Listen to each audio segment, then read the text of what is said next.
On s'intéresse maintenant à l'exercice 2 avec le jeu de données Iris. Le jeu de données Iris se trouve dans les répertoires de RapidMiner.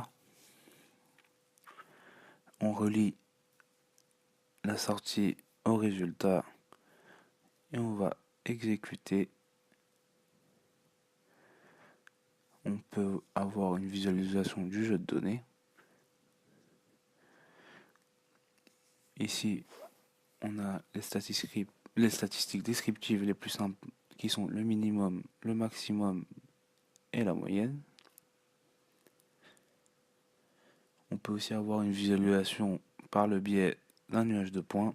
On peut voir ici le label qui est la variable cible en 3 couleurs et qui est représenté sur le nuage de points. L'ID en bleu, qui sera toujours en bleu, et le label qui est en vert, le label qui correspondait à la variable cible. On peut renommer les variables du fichier à l'aide de l'opérateur rename. Les paramètres sont à droite. On choisit A1 qui va correspondre à la longueur des sépales. On lance pour vérifier. Le nom de la variable a bien changé. On va réitérer l'opération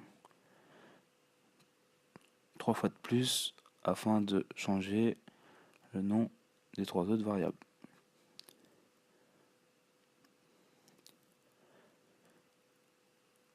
A2, la largeur des sépales. Cette fois, ça va être A3, la longueur des pétales. Et le dernier qui est A4, qui correspond à la largeur des pétales.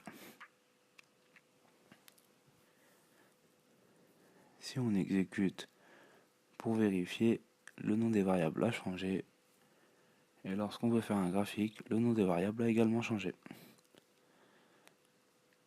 Maintenant, on va utiliser l'opérateur xValidation. On le pose. Ça va permettre de scinder notre fichier en deux. On relie au résultat.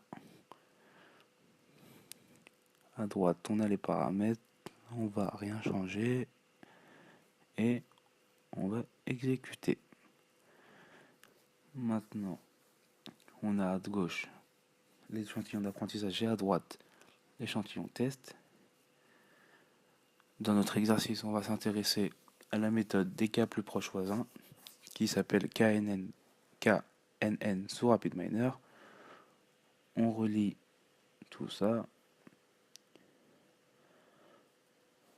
On va maintenant chercher à appliquer le modèle sur l'échantillon test.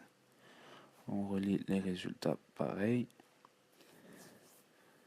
Et pour avoir notre matrice de confusion, on va utiliser l'opérateur performance. On relie et on relie. On peut voir ici le paramètre. On a choisi d'initialiser avec k égale 1 et dans performance de choisir seulement la précision. Nous avons alors une sortie avec une précision de 96%, une visualisation de la matrice de confusion graphiquement, et on peut voir comment est répartie on peut voir la matrice de confusion.